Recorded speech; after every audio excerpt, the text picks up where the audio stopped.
So UFC 323 is this weekend, and boy, is it a good one.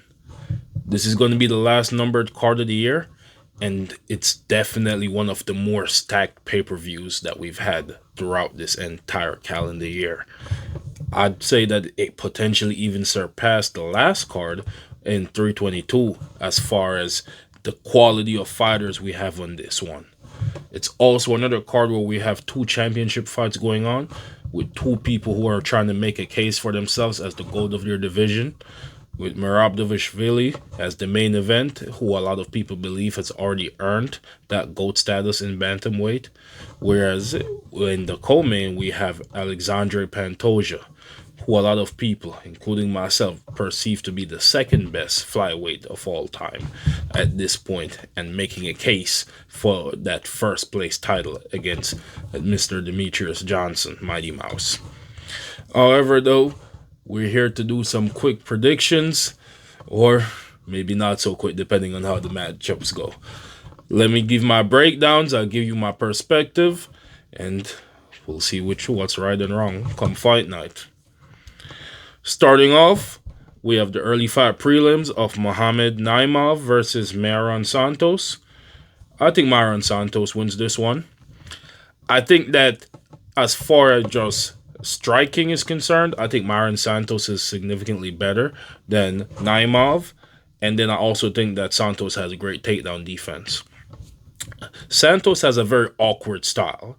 He kind of has a stance that kind of leans over a lot, and he just looks out of position as far as striking is concerned. Yet still, he's very swift with how he does his strikes, how he does his counters, and that constant kind of leaned over stance also makes him very prepared for wrestling strikes. If you wanted a visual, if you have never seen it before, a good visual representation of what he looks like is actually quite similar to what a Mr. Michael Morales looks like as far as matchup-wise. Overall, I just think that Santos will kind of get this done with his striking. I'd say initially I was going to say by finish, but it probably goes to decision depending on how aggressive Naimov is in this matchup. Moving on to the next fight on the card, we have Mansour Abdul Malik versus Antonio Tricoli. Not going to lie to you guys, I don't see this one going very long. I say Mansour Abdul Malik in the first round by TKO or by finish. To be blunt, Tricoli is kind of not at the level to deal with like top prospects, in my opinion. He doesn't have that dominant striking.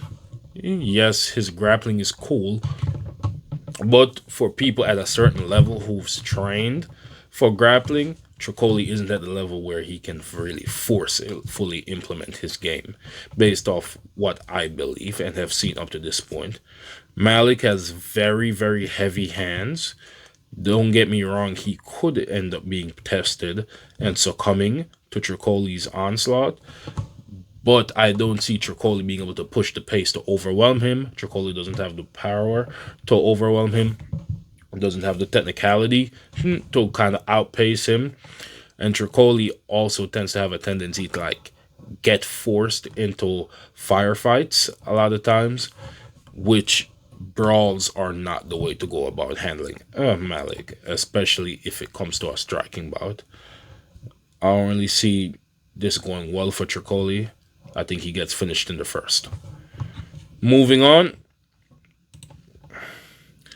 we have Iwo Barniewski, boy did I butcher that name, versus Ibo Aslan. I think Aslan wins this one. I think especially after that last loss, I think Aslan is really going to come out and try to make a statement. But not only that, I think he's going to be more cautious. And I think that he's probably worked a lot more on his defensive tactics. He's kind of one of those fighters that's all aggression, and he can really stampede you and get that momentum and take you out early.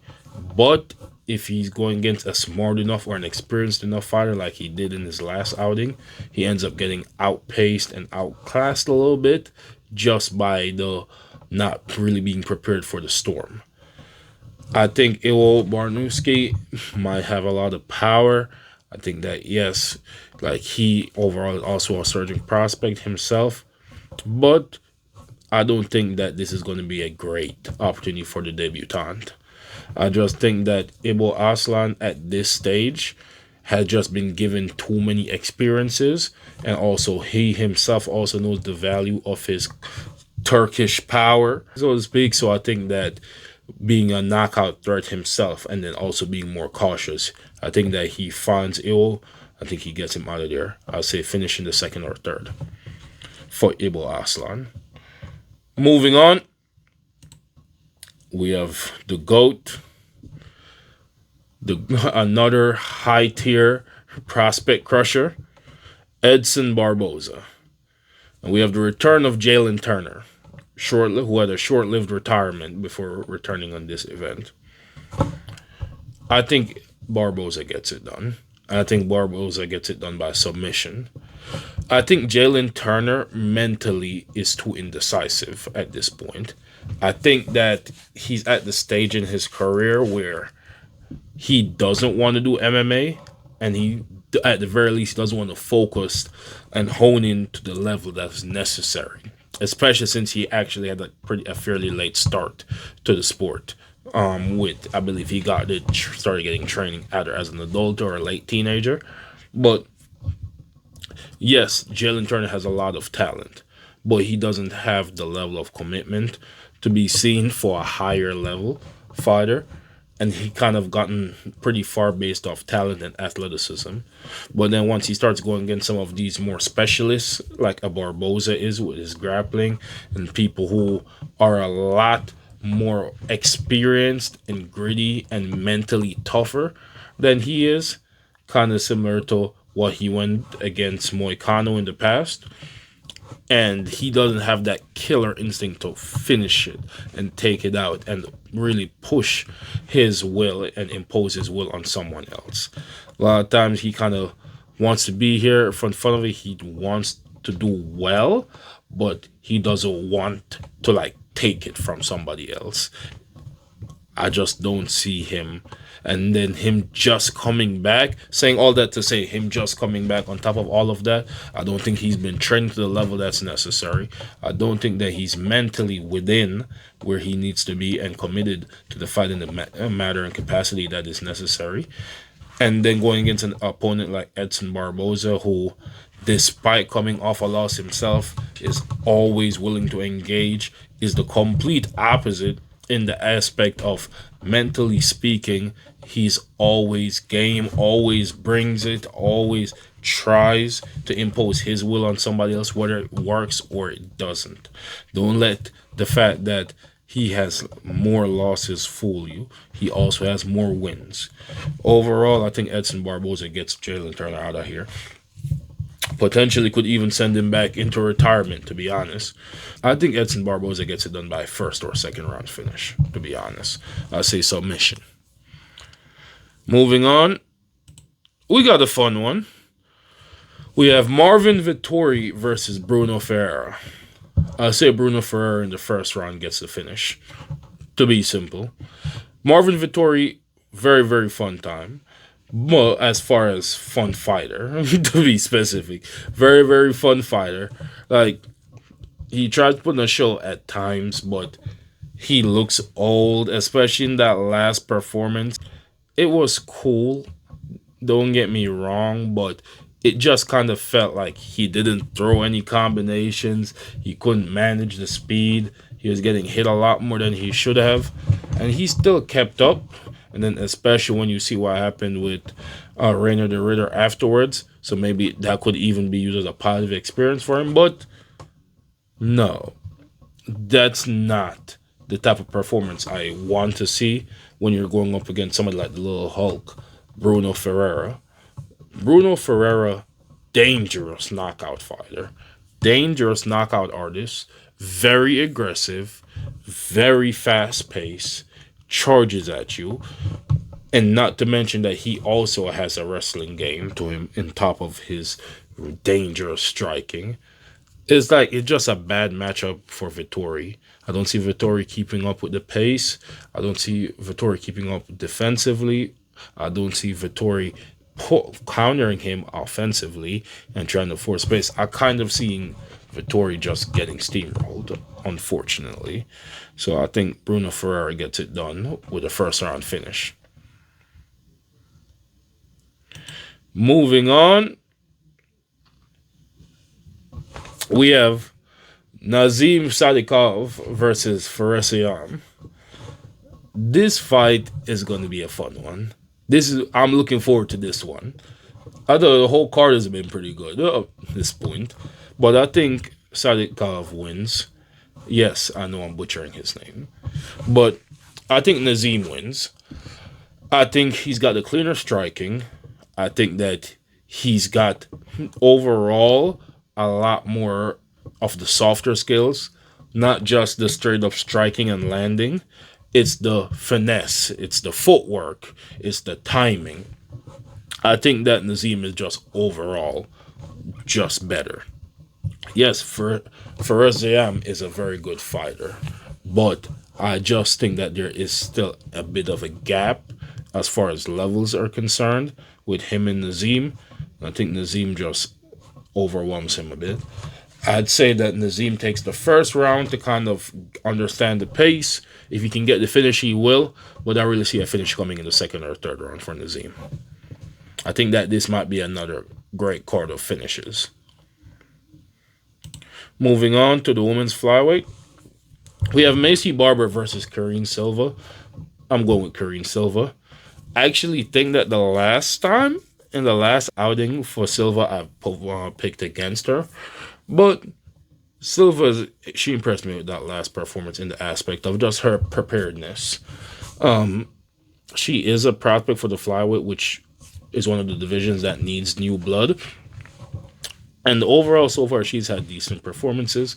She's still very young in her career, and you can definitely tell that at times with how she handles certain situations, as well as how she's been developing. But so far, overall, decently impressed by her. I think that she just is a better matchup against Macy Barber. I think that she's able to slow down some of those exchanges, push a little bit of grappling just enough to keep her concerned, and then mixing the striking, and then overall able to kind of pull away on the scorecard. So I see this going to a 29-28 decision for Karine Silva. Moving on, we have the lightweight bout between Terrence McKinney and Chris Duncan. Terrence McKinney is what I like to consider a very streaky fighter. Like, he might be hot, he might be cold. He might have a good fight, might have a trash fight. He's kind of a bit one of those to me, in my opinion. I think Chris Duncan is a lot more consistent of a quality fighter than McKinney. And just based off that aspect, I just go lean towards Chris Duncan in this. I think he's more consistent with the quality of his striking. I think that he has good grappling defense. I think that he's also just got a little bit better fight IQ, which is why he's more consistent in the quality of his performances. Overall, I think Chris Duncan gets it done by 29-28 decision. Moving on, which is the feature prelim fight, we have Grant Dawson versus Manuel Torres. In this fight, I have Grant Dawson. There's a point in time where Grant Dawson was considered like one of the top prospects of the lightweight division. Recently, with like a lot of the changes as far as from Ilya Topuria to the controversy with Paddy versus Justin, a lot of this stuff, and even Armin in the looms, Grant Dawson kind of got overlooked a lot, especially with how he had gotten finished by an opponent a lot of people didn't expect to happen. But things happen. This is fighting. You never know who might win or who might lose sometimes. In my opinion, Grant Dawson is still a very solid prospect. I still think he's one of the best, or one of the people with the better potentials in the division. I am not crazy about him. I was never really crazy about him. But I do think that he has more left to show, at the very least. Based on all of that alone, I think that Dawson's wrestling is a very dangerous game for Manuel Torres. I think that it's dangerous in the aspect that the pace, the relentlessness, and then Dawson is one of those people that will get a submission if it opens up. So then you have to make sure that you're not being too reckless. Not the biggest of submission threats, but he's a big enough submission threat that you have to be wary of it. So all that being said, I think that Grant Dawson just more or less overwhelms Manuel Torres. But Dawson also, especially after that loss, he has a tendency to kind of play it overly safe at times. So when that happens, sometimes the best thing to do is to just let him tire himself out and then catch him, or to overwhelm him before he can really get his tempo. We don't know what strategy Manuel Torres might end up going with. So that being said, I think Grant Dawson ends up winning by 29-28 decision, because I see Dawson having the opportunity to get that finish if it's available. But if Manuel Torres is conscious enough, I don't see Dawson trying to force it to happen and kind of just playing it safe, winning a decision victory. Moving on to the main event. Heat from start to finish. We starting off the main event with Jan Blachowicz. What did I just say? Starting off the main event with Jan Blachowicz versus Bogdan Guskov. This will be a very fun fight. Jan has been... I've noticed that Jan has been trying to be a little bit more active than he's been in a little while. Jan, despite the record, very, very dangerous fighter, very solid fighter, strong striking in the aspect of physically, his striking is actually strong. He doesn't have the most finesse, which is why he kind of got outpaced by Ulberg in a fight that a lot of us believe that he should have won. But when it comes to actual point fighting, Jan isn't the best. That's why he lost to Ulberg, lost to Alex Pereira when he first got to the division. I think that Jan is able to slow this fight down with some of his wrestling, which I believe he should utilize. And then once the shots open up, he can land some bombs, some major bombs with his striking. I think Jan is always dangerous, and that should be considered. I think also Bogdan Guskov presents a very dangerous threat himself with his own striking, as well as his durability and aggression. I think that this fight is going to be really, really fun, but somebody probably goes to sleep in this one based off their two respective styles. I say Jan gets him out of here in the third round. I wouldn't be surprised if it went to a decision, but I think that's really going to depend more on the durability of these guys once they go against each other. But as of right now, how I see it going, I think Jan Blachowicz gets him out of there in the third round. Moving on, we have the greatest combat sports athlete of all time, Henry Cejudo, Triple C, versus the zestiest combat athlete of all time in Peyton Talbot. All jokes aside, though, how do I see this going? I think Cejudo dominates Talbot, honestly. I think Cejudo is old and he looks slow in some of his matchups because just the pace he puts on for himself, his body can't keep up with it at his current age. That's why I believe I don't see Peyton Talbot getting past a lot of that pace, though. Even in this recent fight that Cejudo had against Sonny Dawn, Cejudo, speed-wise, was actually quite fast. His striking looked solid. His wrestling was getting stopped, but we just saw Peyton Talbot kind of get exposed with some of his deficiencies. I'm positive he's been doing the work to really strengthen that. I know he came back, tried to get a win. He got a single win, and now he's trying to go right back up in competition against Cejudo. However, I think Cejudo is going to send him right back down to the drawing board. I genuinely think that this was a bit of bad matchmaking for Talbot. Good for Cejudo because the opportunity to stop a prospect could potentially motivate him to make another run for the title. However, as far as Payne Talbot, in my opinion, this is a huge risk. Cejudo's striking is dangerous. Cejudo does have power. Cejudo is fairly fast. Cejudo has an actual wrestling game. Cejudo overall is a very, very well-rounded fighter. And he's not bad at any one thing. He's good at some things and he's great at others. Like he's a very, very dangerous fighter. And he can put on one hell of an early pace.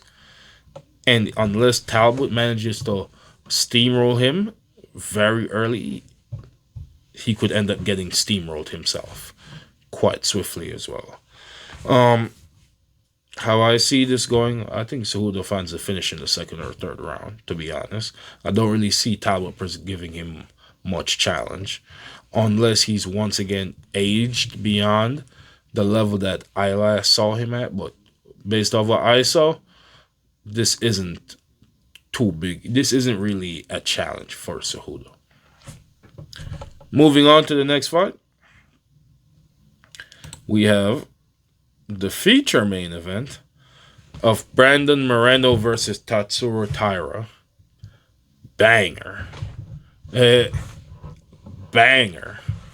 Heat. Straight heater. As far as this one, going to be what a lot of people have been begging for as far as a striking delight in a lot of aspects, with two people that has solid offensive and defensive grappling. Moreno, we all know, is primarily a boxer. I think that Moreno has been looking faster than Taira, but I think Taira actually might have the cleaner striking exchanges. Taira has more angles to attack from. I think he mixes his weapons a lot better, but I think Moreno has a much sharper 1-2. Moreno is a lot more prepared for grappling exchanges as far as the defensive aspect is concerned. And then I think Moreno also is good at just timing. Now, Moreno's timing, his posture. Moreno knows how to mentally kind of exhaust and overwhelm an opponent. Like a little bit of showboating here and there when he does the get hit and then he looks at direction. He knows how to mentally kind of wear on you a little bit, and then in those gaps, that's when he starts landing his strikes a lot more efficiently. That's a lot of times when Moreno's experience comes into play, and he shows you that he's capable of winning all aspects of a fight. Tatsuro Taira is still a developing prospect. Definitely top 5 level, definitely huge potential. Definitely he's been fighting and facing a lot of the high level opposition.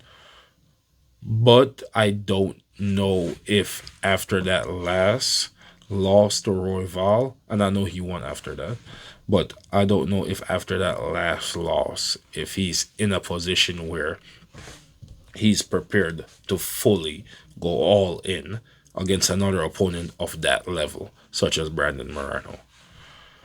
My opinion, Moreno wins by 29-28 decision. If the gap is there to get the finish, once again, he'll get it. But I see this one definitely going as decision.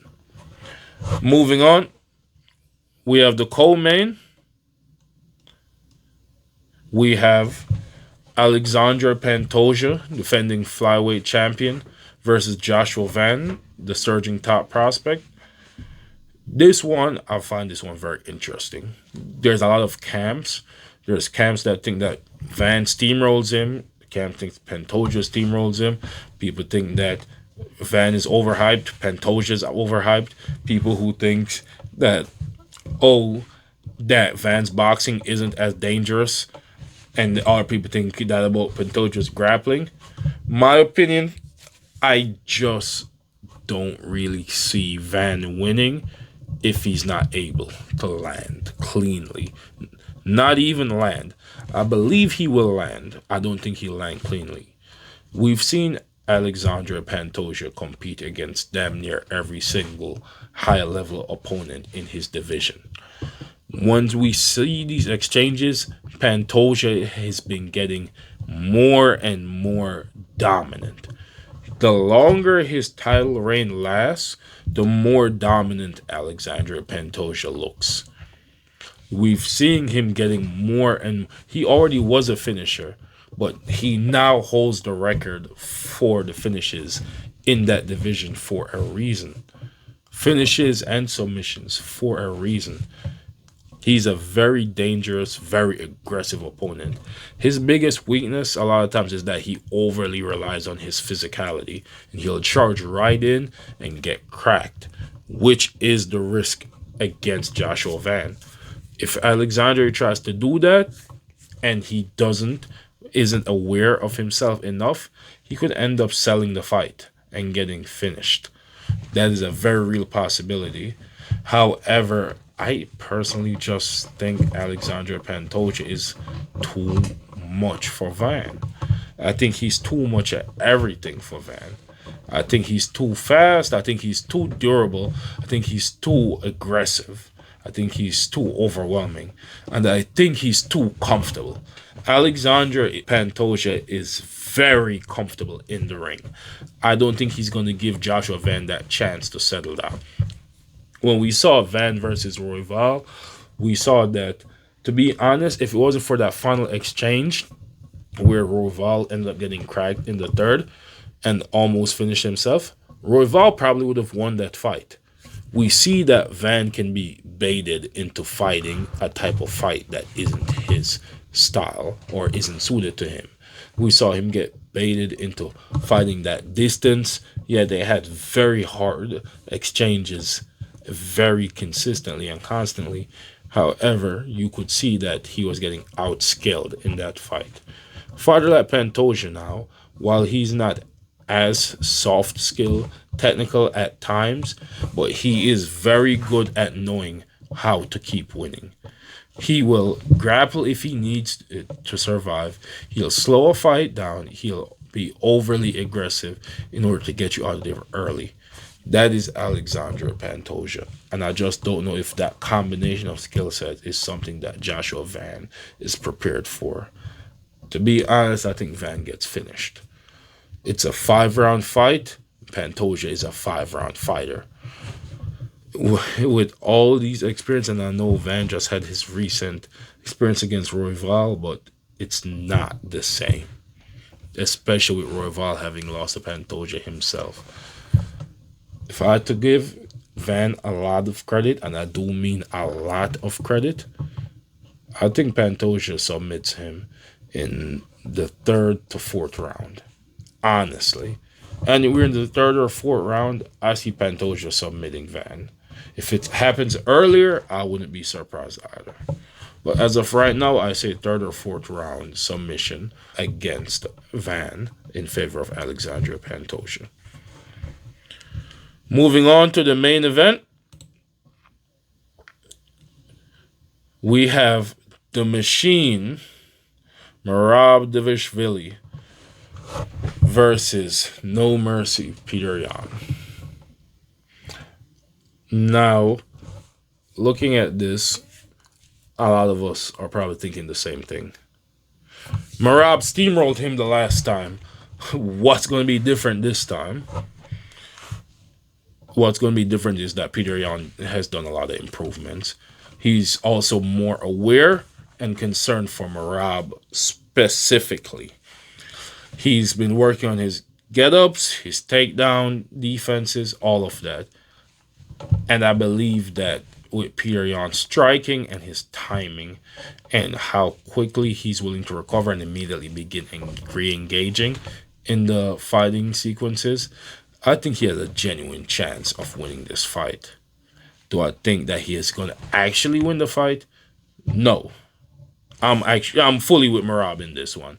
I just told you I thought that Merab is the greatest bantamweight of all time myself. I don't see Merab losing to Peter Yan. I think Merab is way too much pace. In a 5-round fight, In my opinion, you have to count the last 2 rounds as a loss when it comes to fighting Marab. His cardio is just out of this world abnormal. He's getting better. That Marab is getting better. Every time you see Marab, he has a new improvement. His striking is getting cleaner. He has decent power. He's adding a submission element to his game. And he's becoming more defensively sound as well.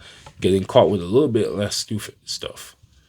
When you're adding all these factors and really understanding even some of the people in this corner, like having somebody like an Aljamain Sterling to help you with your submission game or help you with your backpack game is elite for Marab. And then even being as good friends with the Topuria brothers as Marab is, some put a little bit of pointers here and there and just cleaning up the striking can go a very long way. Overall, I'm just pointing out that Marab is just a threat in multiple aspects that's just getting more and more threatening. I think that he gets this solved. I think he gets it done. And I think he makes it look easier than he did the first time. This time, I don't think he goes to a decision. I think Marab finishes Jan. I think Marab finishes Peter Yan in the 3rd to 4th round as well. I'd even more definitively probably stick with the 3rd round. I just think Peter gets a little bit cocky.